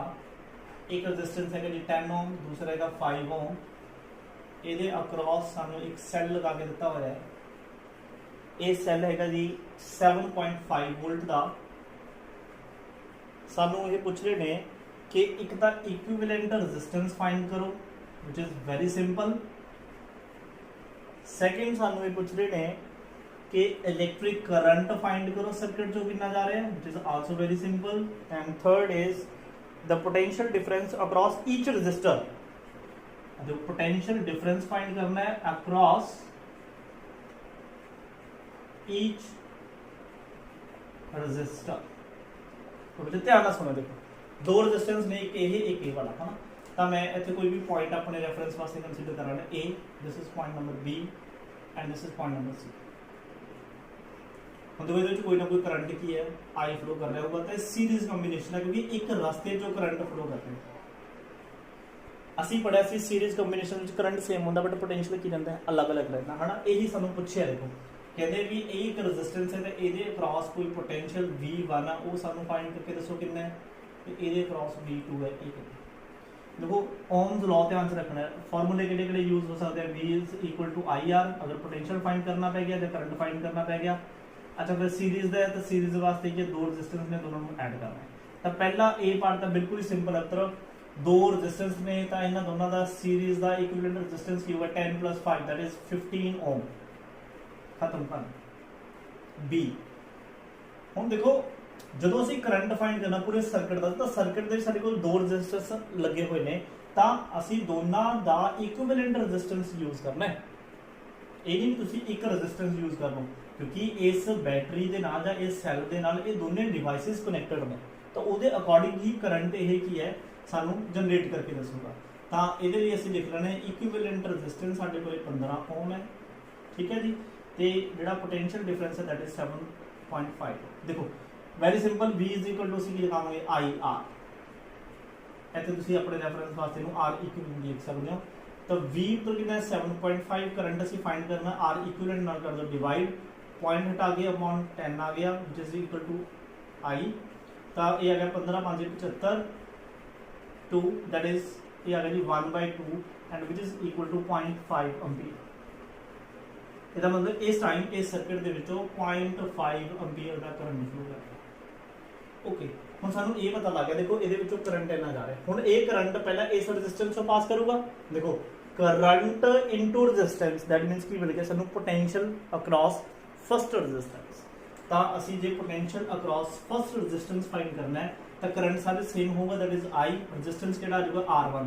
ਇਹਨੂੰ ਮੈਂ ਲਿਖ ਰਿਹਾ ਜੀ R1, ਇਹ ਰੈਜ਼ਿਸਟੈਂਸ ਸਾਡੇ ਕੋਲ ਹੈਗਾ दैट इज R2। तो V1 इज इक्वल टू कितना आ गया 0.5 है, 5/10 इंटू कितना हो गया 10, दिस इज 5 वोल्ट। तो पोटेंशियल अक्रॉस 2 करंट भी पास होगा दैट इज I और रेजिस्टेंस है जी R2 and V2 is equal to I कितना जी अपने कोले दैट इज 5/10, तो रेजिस्टेंस कितना that is 5 that is 25 that is 2.5 volt. ਹੁਣ ਦੇਖੋ ਤੁਸੀਂ ਆਪਣੇ ਆਨਸਰ ਨੂੰ ਚੈੱਕ ਕਰ ਸਕਦੇ ਹੋ। देखो ਅਸੀਂ ਕੀ ਕਿਹਾ ਸੀ ਵੀ ਸੀਰੀਜ਼ ਦੇ ਵਿੱਚ ਕਰੰਟ ਸੇਮ ਰਹਿੰਦਾ, ਪੋਟੈਂਸ਼ੀਅਲ ਡਿਫਰੈਂਸ ਕੀ ਹੈ ਅਲੱਗ-ਅਲੱਗ ਰਹਿੰਦਾ ਹੈ ਹਨ, ਬਟ ਟੋਟਲ ਪੋਟੈਂਸ਼ੀਅਲ ਇਹਦੇ ਬਰਾਬਰ ਹੋ।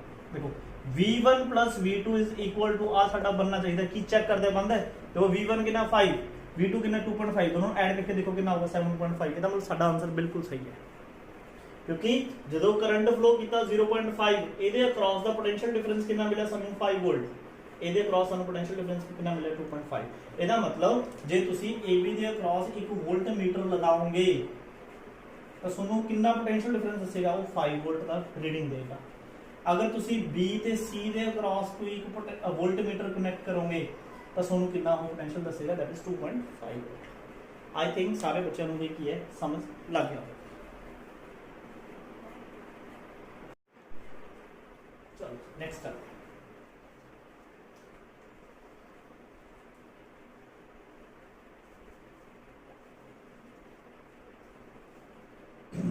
हम सीरीज ਦੇ ਆਪਾਂ ਜਿੰਨੇ ਮਰਜ਼ੀ ਕੇਸ ਬਣਾ ਸਕਦੇ। ਦੇਖੋ ਇੱਕ ਬਸ ਹੁਣ ਕੁਐਸਚਨ ਸੋਲਵ ਕਰਕੇ ਨਾ ਦੇਖੋ ਜੀ ਦੇਖੀ ਚੱਲੋ। ਮੰਨ ਲਓ ਜਿਵੇਂ ਆ ਇੱਕ ਰੈਜ਼ਿਸਟੈਂਸ, ਆ ਦੂਸਰਾ ਰੈਜ਼ਿਸਟੈਂਸ, ਆ ਤੀਸਰਾ ਰੈਜ਼ਿਸਟੈਂਸ, ਆ ਚੌਥਾ ਰੈਜ਼ਿਸਟੈਂਸ। ਦੇਖੋ ਇੱਕ ਰਸਤਾ ਨਾ ਮਤਲਬ ਸਾਰੇ ਕਾਤ ਨੇ ਸੀਰੀਜ਼। ਮੰਨ ਲਓ 1 ओम 1 1 1 ਤਾਂ R ਇਕੁਇਵਲੈਂਟ ਪੁੱਤਰ ਕਿੰਨਾ ਹੋਊਗਾ ਇਹਦਾ 4 ਵੋਲਟ 4 ओम ਸੌਰੀ ਹੈ ਨਾ। ਮੰਨ ਲਓ ਤੁਹਾਡੇ ਕੋਲ ਕੁਝ ਐਵੇਂ ਦਾ ਹੋਵੇ ਕਿ ਆ ਇੱਕ ਰੈਜ਼ਿਸਟੈਂਸ ਲੱਗਿਆ ਹੋਇਆ ਜੀ, ਆ ਇੱਕ ਰੈਜ਼ਿਸਟੈਂਸ ਲੱਗਿਆ ਹੋਇਆ ਹੈ, आ एक रेजिस्टेंस लग्या हुआ है, आ एक रेजिस्टेंस लग्या हुआ है, आ एक रेजिस्टेंस लग्या हुआ है, आ एक रेजिस्टेंस जिवें मर्जी बनाई चलो। आ दे एंड पॉइंट्स ने ਇਹਦੇ ਵਿੱਚ A ਦੇ एंड पॉइंट्स। बस ਤੁਸੀਂ ਇਹ ਗੱਲ ਦੇਖਣਾ ਵੀ ਇੱਕ ਸਿੰਗਲ ਰਸਤਾ ਹੈ, ਆ ਦੇਖੋ ਇੱਕ ਸਿੰਗਲ ਰਸਤਾ ਹੈ ਚਾਹੇ ਜਿਵੇਂ ਮਰਜੀ ਜਾ ਰਿਹਾ ਹੈ दैट मींस ਇਹ ਵੀ ਕਿਹੜਾ ਹੈ, ਇਹ ਵੀ ਸੀਰੀਜ਼ ਹੈ। ਤਾਂ ਮੈਂ ਜੇ ਤੁਹਾਨੂੰ ਕਹਾਂ 1 2 3 4 5 6 ਤਾਂ ਟੋਟਲ ਕਿੰਨਾ ਆ ਗਿਆ दैट इज 6 ओम। बहुत सिंपल है। अगर मैं तो कहा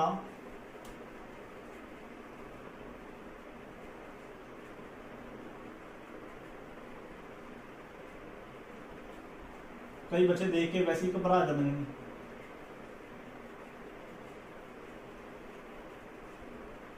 आई थिंक तुसी गैस कर सकते हो जो मैं तुहानू पूछा भी किहड़ा कंबीनेशन है, तुसी नाल दी कहोगे कि किहड़ा कंबीनेशन है, सीरीज 1 2 3 4 5 6 7 का आंसर की आएगा 7, क्योंकि सिंगल रास्ता है। हम देखो अगर साडे कोले कुछ एमएनओ कुछ हो, this one and this one and this one, like this. This is the resistance R1, this is R2 and this is R3 and this is R4. These are the end points B, A. तो देखो उधर इथों current जाएगा, तुसी cell नाल connect करोगे, इथे अगे current divide होएगा। दैट मीन सानू ये पता लगता भी जेड़ा आ बड़ा पार्ट है R2 R3 एक आज नहीं एक पैरेलल क्योंकि करंट डिवाइड हो रहा था। R2 and R3 are in parallel. तो पैरेलल का मतलब ਤੁਹਾਨੂੰ ਫਾਰਮੂਲਾ ਆਉਂਦਾ ਹੈ, ठीक है। ਇਹੋ ਜਿਹੇ ਸਰਕਟਸ ਨੂੰ ਥੋੜਾ ਜਿਹਾ ਸਿੰਪਲੀਫਾਈ ਕਰ ਲਿਆ ਕਰੋ। ਇਹਨਾਂ ਦੋਨਾਂ ਨੂੰ मतलब अगर मैं ਇਹਦੀ ਵੈਲਿਊ ਲਿਖਦਾ दैट इज 1, ਇਹਨੂੰ ਲਿਖਦਾ मैं 2, this is also 2 and this is 1, ठीक है। तो दोनों पैरेलल्स ने, तो मैं इन्हें सॉल्व भी करके देखो R1 ਨੂੰ मैं एज इट इज लिख रहे दैट इज 1 ओम। अच्छा ये दोनों देखो पैरेलल्स आइडेंटिकल है ना, जान के ले रहे हैं एग्जांपल। आइडेंटिकल जी सॉल्व करना सौखा है, जरूरी नहीं भी हमेशा आइडेंटिकल होंगे। आ भी 2 दा भी 2 है तो R/n तो 2/2 आंसर कितना होगा 1, सिंपल जी गल है, ठीक है। अगर देखो 3 ओम के 3 रेजिस्टेंस होन तो R/n 3 ऊपर नीचे कितना होगा 3 3 3। जो 4 ओम के 4 रेजिस्टेंस होन फिर भी 1 आंसर आएगा। जो 5 ओम के 5 रेजिस्टेंस पैरेलल होन फिर भी आंसर कितना आएगा 1 आएगा। तो तुसीं देखना इहनूं किवें तुसीं इहनूं अप्लाई करना है। तो आ पॉइंट तो बाद देखो ਇਹਦਾ ਇਕੁਇवेलेंट रेजिस्टेंस होगा, ਇਹਨੂੰ नाम ਤੁਸੀਂ अपनी मर्जी का लिखना जी। RP लिखता मैं पैरेलल सी, उस तो बाद ये फिर एक रेजिस्टेंस की है R4। ਹੁਣ चेक करके देखो पुत्र ये सारा एक सीरीज कंबीनेशन है। तो जो इन्हों तुम ऐड करना होया तो इसका जो आर इक्विवेलेंट सीरीज वाला आंसर आएगा दैट इज 1 2 3, आंसर कितना आएगा 3 ओम, ठीक है। और आप एग्जांपल्स कंसीडर करते हैं जिन्नी मर्जी एग्जांपल्स, कॉम्प्लीकेटेड भी है ना, पर मैं जस्ट पहला जो सिंपल सिंपल करा रहा ताकि थोड़े जे मतलब असी अच्छे तरीके नाल इनू की है देख लीए। जिवें एक एग्जांपल तुहाडे सामने है,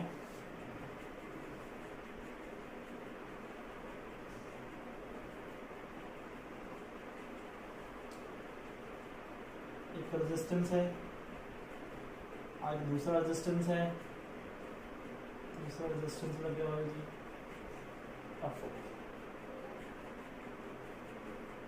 A B C D, ठीक है जी।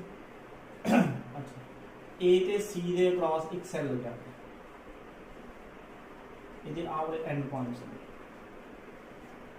जिहड़ा ए वाला रेजिस्टेंस है जी ए है 2 ओम का, ए है 4 ओम ते दूसरा है ये मान लो है सपोज ये 4 है 2 है, अपनी मर्जी नाल मान, ठीक है। हम देखो इत्थे ध्यान रखो जो करंट इथों आएगा 20 वोल्ट की बैटरी लगी हुई है तो करंट इस पॉइंट इस जंक्शन से आके डिवाइड होगा। कुछ करंट इधर जाएगा I1, कुछ करंट इधर जाएगा I2। देखो इस तो बाद जो इत्थे करंट डिवाइड हो गया I1 करंट एक सिंगल पाथ मिल गया C तक। I1 करंट एक सिंगल पाथ फॉलो कर रहा है, इसका मतलब कि आर रेजिस्टेंस कोई R1 है, ए रेजिस्टेंस कोई R2 है, एक सिंगल पाथ है। इधर मैं लिखूंगा भी R1 and R2 are in series. तो कितना हो गया नेट रेजिस्टेंस R सीरीज का हो गया जी दैट इज 2 + 4 दैट इज 6 ओम। बहुत ज्यादा प्रैक्टिस करनी पैनी तो ईजी लगने शुरू होंगे। अच्छा फिर ए I2 देखो इस पाथ नू फॉलो करता हुआ C तक जा रहा है, मतलब I2 करंट की है, मतलब सारे इस सर्किट दे विच सेम है, इस पाथ विच सेम है। इसका मतलब इन्हें मैं लिख देना जी R3 ये है R4, तो R3 and R4 are in series. तो अगर इन्हों का इसी सीरीज का नेट रेजिस्टेंस फाइंड करिए तो 4 + 2 कितना हो गया 6। इसका मतलब जब असं नवा एक सर्किट तैयार करिए तो की होया साडे कोले आ पॉइंट ए सी, ए ते सी दे एक आ दो रजिस्टेंस ਨੂੰ ਸੋਲਵ ਕਰਕੇ ਅਸੀਂ ਇੱਕ ਰजिस्टेंस ਲਗਾ ਲਓ ਆ ਪੁਆਇੰਟ ਸੀ ਆ ए ਕਿੰਨੇ ਦਾ दैट इज 6 ओम। अच्छा फिर ए ते डी वाले रास्ते तो ਹੁੰਦੇ ਹੋਏ ਇੱਕ ਰजिस्टेंस ਹੋਰ ਅਸੀਂ ਸੋਲਵ ਕਰ ਲਿਆ ਇਹ ਕਿੰਨੇ ਦਾ ਹੈ ਇਹ ਵੀ 6 ਦਾ ਇੱਥੇ ਕੀ ਲੱਗੀ ਹੋਈ ਹੈ ਆ ਦੇਖੋ ਆ ਸਾਨੂੰ ਹੁਣ ਕੰਬੀਨੇਸ਼ਨ ਪਤਾ ਹੈ ਇਹ ਤੁਹਾਨੂੰ ਸਾਫ਼-ਸਾਫ਼ ਦਿਖ ਰਿਹਾ ਹੈ ਵੀ ਇਹ ਕਾ ਹੈ ਪੈਰਲਲ ਦਾ ਇਹਦਾ ਮਤਲਬ ਇਹਨੂੰ ਕੋਈ ਰजिस्टेंस ਦਾ ਕੋਈ ਨਾਮ ਕੋਈ ਲਿਖ ਲਓ ਸਪੋਜ਼ ਜਿਵੇਂ r1 ਡੈਸ਼ ਲਿਖ ਲਓ ਇਹਨੂੰ r2 ਡੈਸ਼ ਲਿਖੋ ਕੋਈ ਵੀ ਤੁਸੀਂ ਨਾਮ ਲਿਖ ਸਕਦੇ ਹੋ ਕੋਈ ਦਿੱਕਤ ਨਹੀਂ ਹੈਗੀ ਤਾਂ r1 dash and r2 dash are in parallel तो फिर आइडेंटिकल ने तो r इक्विवेलेंट कितना आएगा जी 6 बाय कितने नंबर ऑफ रेजिस्टेंस ने दैट इज 2 आंसर कितना आ गया 3। तो इस तरीके नाल तुसी कोई भी कॉम्बिनेशन सॉल्व कर सकते हो। तब देखो मैं किस तरीके नाल याद रखा है मैनू एक कंसेप्ट था कि बस मैं एक चीज़ ध्यान नाल सोचना है कि अगर एक रास्ता है तो सीरीज है अगर रास्ते डिवाइड हो रहे हैं दैट मीनस वो कितना कितने पैरेलल होगा वो डिवाइड होने तो बाद अगर कोई रेजिस्टेंस मान लो जिवें दो पाथ निकल गए सी है ना इस क्वेश्चन दे विच में this one and this one इस तो बाद ये एक रास्ता फॉलो कर रहा है दैट मींस ये दोनों रेजिस्टेंस पाथ ने सीरीज में ठीक है इस तरीके नाल तो सीरीज कांसेप्ट में की है मतलब इजीली सॉल्व कर सकते हो न्यूमेरिकल्स में इजीली सॉल्व कर सकते हो।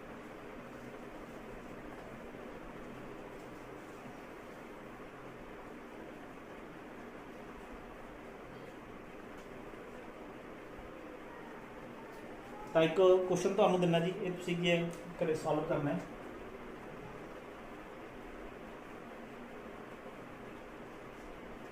सॉल्व करके तुसीं मैनूं की है WhatsApp ते दी पिक सेंड कर देनी ताकि मैनूं पता लगे भी किन्ने बच्चे है जिहड़े वो की है न्यूमेरिकल सॉल्व कर रहे हैं तो किन्ने बच्चे है जिहड़े की है वो सॉल्व नहीं कर रहे A B C D this is 2 ohm and this is a 4 ohm and this one is a 6 ohm and this is a 10 ohm this is 7 ohm. You have to find the equivalent resistance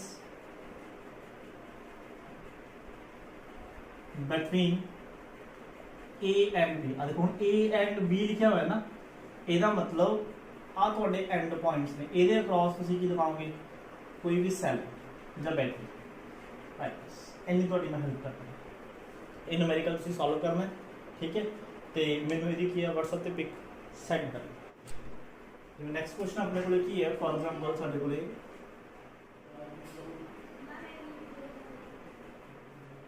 ਕੁਝ ਇਦਾਂ ਦਾ combination ਦਿੱਤਾ ਹੋਇਆ resistances the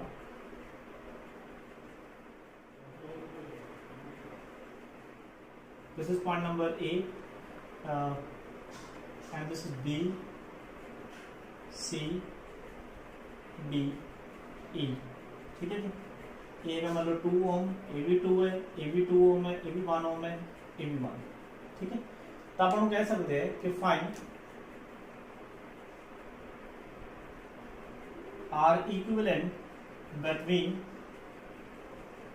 B and D second find R equivalent between A and E देखो दो question बनते अगर ਅਸੀਂ first ਨੂੰ सॉल्व करिए दैट मींस ਅਸੀਂ फाइंड करना resistance between B and D that means ਸਾਡੇ एंड पॉइंट B ਤੇ D ਨੇ ਇਹਦਾ ਮਤਲਬ ਇਹ ਹੁੰਦਾ ਹੈ ਕਿ B ਤੇ D ਦੇ ਅਕ੍ਰੋਸ ਅਸੀਂ ਸਾਡੀ ਜੋ ਵੀ ਸੈੱਲ ਦਾ ਬੈਟਰੀ ਹੈ ਉਹ ਅਸੀਂ ਕਨੈਕਟ ਕਰਨੀ ਹੈ दैट मींस A ਤੇ E ਜਦੋਂ ਕਨੈਕਟ ਨਹੀਂ ਹੋਏ ਇਸ ਬੈਟਰੀ ਦੇ ਨਾਲ दैट मींस ਜਦੋਂ ਦੇਖੋ ਕਰੰਟ ਫਲੋ ਨਹੀਂ ਇਹਨੂੰ ਓਪਨ ਐਂਡਡ ਵੀ ਬੋਲਿਆ ਜਾਂਦਾ ਹੈ दैट मींस ਇਸ ਟਾਈਮ ਤੇ ਅਸੀਂ ਇਹ ਵਾਲੇ ਰੈਜ਼ਿਸਟੈਂਸ ਇੰਕਲੂਡ ਨਹੀਂ ਕਰਾਂਗੇ ठीक है क्योंकि इधर सर्किट ओपन हो गया करंट फ्लो नहीं करेगा करंट सिर्फ क्लोज सर्किट ट्रैवल करता है दैट मींस करंट ने सिर्फ इमेज आना चाहिए देखो इस जंक्शन से आगे करंट डिवाइड होएगा सपोज इधर करंट गया जी I1 इधर गया करंट I2 ਹੁਣ ਇਸ ਪਾਥ ਦੇ ਵਿੱਚ ਦੋ ਰੈਜ਼ਿਸਟੈਂਸ ਨੇ ਦੋਨੇ ਰੈਜ਼ਿਸਟੈਂਸ ਪਾਥ ਨੇ that are in a series ਤਾਂ ਇਹਨਾਂ ਦੋਨਾਂ ਦਾ ਜਿਹੜਾ ਸੀਰੀਜ਼ ਦਾ ਰੈਜ਼ਿਸਟੈਂਸ ਹੈ 2 + 2 4 ਤਾਂ ਇਹ ਕੁਝ ਕੰਬੀਨੇਸ਼ਨ ਬਣ ਗਿਆ ਜੀ ਇਹਨਾਂ ਦੋਨਾਂ ਨੂੰ ਸੋਲਵ ਕੀਤਾ ਤੇ ਬਣ ਗਿਆ ਜੀ 4 ओम ਆ ਪੁਆਇੰਟ B ਹੈ ਆ ਪੁਆਇੰਟ D ਹੈ ਤੇ B ਤੇ D ਦੇ ਵਿੱਚ ਇੱਕ ਸਿੱਧਾ ਡਾਇਰੈਕਟ ਕੀ ਰੈਜ਼ਿਸਟੈਂਸ ਲੱਗਾ ਦੈਟ ਇਜ਼ 2 ओम ਤੇ ਦੋਨੇ ਕਾਚ ਨੇ ਪੈਰਲਲ ਤੇ ਜਿਹੜਾ ਪੈਰਲਲ ਦਾ ਕੀ ਹੋਊਗਾ ਜੀ 4 × 2 divide by 4 + 2 that is RP is equal to 8 by 6 तो एवरेज 3 4 तो 4/3 आंसर इस तरीके। फिर सानू क्या है find the equivalent resistance between A and E that मीनस हुन इस दे अक्रॉस बैटरी नहीं लगी हुई, हुन जिहड़ी बैटरी लगी है ਜਾਂ ਸੈੱਲ ਲੱਗਿਆ ਉਹ A ਤੇ E ਦੇ ਅਕ੍ਰੋਸ ਹੈ। ਹਾਂ ਇਹ ਵਾਲੇ ਆਪਣੇ ਐਂਡ ਪੁਆਇੰਟਸ ਬਣ ਗਏ। ਹੁਣ ਜੋ ਕਰੰਟ ਇਦਾਂ ਜਾਏਗਾ I ਪੋਜ਼ਿਟਿਵ ਟੂ ਤਾਂ ਇੱਥੇ ਅੱਗੇ ਕਰੰਟ ਕੀ ਡਿਵਾਈਡ ਹੋ ਗਿਆ ਦੈਟ ਮੀਨਸ ਇਧਰ I1 ਇਧਰ ਕਰੰਟ ਕੀ ਹੋਗਾ I2 ਫਿਰ ਇਧਰ ਟਰੈਵਲ ਕਰੇਗਾ ਇੱਥੇ ਅੱਗੇ ਦੋਨੇ ਕਰੰਟ ਕੀ ਫਿਰ ਐਡ ਹੋ ਜਾਣਗੇ ਫਿਰ ਇਧਰ ਕੀ ਆਏਗਾ I ਤਾਂ ਬੜਾ ਹੀ ਸਿੰਪਲ ਹੋ ਗਿਆ ਜੀ। ਜਿਹੜਾ 2 2 ਇੱਕ ਰਸਤਾ ਹੋ ਗਿਆ ਕਾਦੇ ਵਿੱਚ ਹੋ ਗਿਆ ਜੀ ਇਹ ਹੋ ਗਿਆ ਸੀਰੀਜ਼ ਤਾਂ ਸੀਰੀਜ਼ ਦਾ ਇੱਕ ਕੀ ਹੈ ਅਸੀਂ ਇੱਕ ਰੈਜ਼ਿਸਟੈਂਸ ਲਗਾ ਦਿੰਦੇ ਹਾਂ ਸੇਮ ਉਹੀ ਆਏਗਾ that is 4 ohm A point ਸਾਡਾ ਹੋਗਾ D ਇਹ ਸਾਡਾ ਹੋਗਾ ਪੁਆਇੰਟ B ਤੇ ਇਹਨਾਂ ਦੇ ਵਿਚਕਾਰ ਇੱਕ ਡਾਇਰੈਕਟ ਰੈਜ਼ਿਸਟੈਂਸ ਲੱਗਿਆ ਹੋਇਆ ਹੈ दैट इज 2 ਨਾਲ ਹੀ ਕੀ ਹੈ ਨੀਚੇ ਜਿਹੜੇ ਰੈਜ਼ਿਸਟੈਂਸ ਲੱਗੇ ਹੋਏ ਨੇ ਇੱਕ ਰੈਜ਼ਿਸਟੈਂਸ ਇੱਥੇ ਲੱਗਿਆ ਹੋਇਆ ਹੈ ਇੱਕ ਰੈਜ਼ਿਸਟੈਂਸ ਇੱਥੇ ਲੱਗਿਆ this is point number A and this is point number E ਇੱਥੇ ਆਪਣੇ ਕੋਲ ਸੈੱਲ ਇਹ ਰੈਜ਼ਿਸਟੈਂਸ ਹੈਗਾ 1 1 ਆ ਦੇਖੋ ਦੋਨੇ ਅੰਕਾਸ਼ ਨੇ ਪੈਰਲਲ मतलब जो सॉल्व करोगे 4 ਤੇ 2 सॉल्व ਤੁਸੀਂ ਆਲਰੇਡੀ ਕਰ ਚੁੱਕੇ ਹੋ मतलब ਇਹਨਾਂ ਦੋਨਾਂ ਦਾ ਜਿਹੜਾ ਆਨਸਰ ਹੈ ਉਹ ਆਏਗਾ 4/3 ਓਮ। ਇਹਦਾ मतलब ਇਹਨਾਂ ਦੋਨਾਂ ਨੂੰ ਹਟਾ ਕੇ ਤੁਸੀਂ ਇੱਕ ਰੈਜ਼ਿਸਟੈਂਸ ਲਗਾ ਸਕਦੇ ਹੋ ਕਿੰਨੇ ਦਾ दैट इज 4/3 ਫਿਰ ਸਾਡਾ ਕੀ ਹੈ ਇੱਕ ਰਸਤਾ ਹੋ ਗਿਆ ਤਾਂ ਨੈਟ ਆਨਸਰ ਕੀ ਆਊਗਾ मतलब ਤਿੰਨੇ ਕਾਜ ਨੇ ਸੀਰੀਜ਼ 1 + 4/3 + 1 तो एलसीएम ले लो जी 3 + 4 + 3 आर सीरीज ये आगे 4 3 7 3 10 बटे 3 ਤਾਂ ਇਸ ਤਰੀਕੇ ਦੇ ਤੁਹਾਨੂੰ ਕੀ ਹੈ ਰੈਜ਼ਿਸਟੈਂਸ ਦੇ ਕੰਬੀਨੇਸ਼ਨ ਦੇ ਨਿਊਮੈਰੀਕਲਸ ਦੇਖਣ ਨੂੰ ਮਿਲਣਗੇ। ਠੀਕ ਹੈ ਇਹਦੇ ਰੈਲੇਵੈਂਟ ਮੈਂ ਤੁਹਾਨੂੰ ਕੀ ਹੈ ਕੁਐਸਚਨ ਸੈਂਡ ਕਰਾਂਗਾ ਠੀਕ ਹੈ ਅਸਾਈਨਮੈਂਟ ਠੀਕ ਹੈ ਜ਼ਿਆਦਾ ਕੁਐਸਚਨ ਨਹੀਂ ਭੇਜੂੰਗਾ 10 ਤੋਂ ਲੈ ਕੇ 15 ਤੱਕ ਕੁਐਸਚਨਸ ਹੋਣਗੇ ਠੀਕ ਹੈ ਜਿਹੜੇ ਤੁਸੀਂ ਸੋਲਵ ਕਰਨੇ ਆ ਤੇ ਅਗਰ ਤੁਹਾਡੇ ਤੋਂ ਉਹ ਸਾਰੇ ਸੋਲਵ ਹੋ ਜਾਣਗੇ ਤਾਂ ਵੈਲ ਐਂਡ ਗੁੱਡ ਹੈ। अगर कोई प्रॉब्लम आएगी ठीक है तो मैं जो नैक्सट अपना लैक्चर होगा पहला मैं वो सारे न्यूमेरिकल जो तुहानूं सेंड करूँगा इस कॉम्बीनेशन के पहला मैं तुहानूं सॉल्व करके दिखावांगा ठीक है। उस तो बाद असीं नैक्सट टॉपिक स्टार्ट करांगे रजिस्टेंस के कॉम्बीनेशन के न्यूमेरिकल्स नूं अच्छे तरीके नाल समझण दे लई इक्को चीज़ मैटर करती है कॉन्सैप्ट दूसरा उहदे प्रैक्टिस ठीक है जी। ये दोनों चीज़ां अगर तुसीं की है सही तरीके नाल यूटिलाइज करोगे तो तुसी इस दे कॉम्बीनेशनस दे न्यूमेरिकल्स नूं बहुत अच्छे तरीके नाल सॉल्व कर सकते हो ठीक है जी। अज दे लई इन्ना ही करांगे। Thank you have a nice day.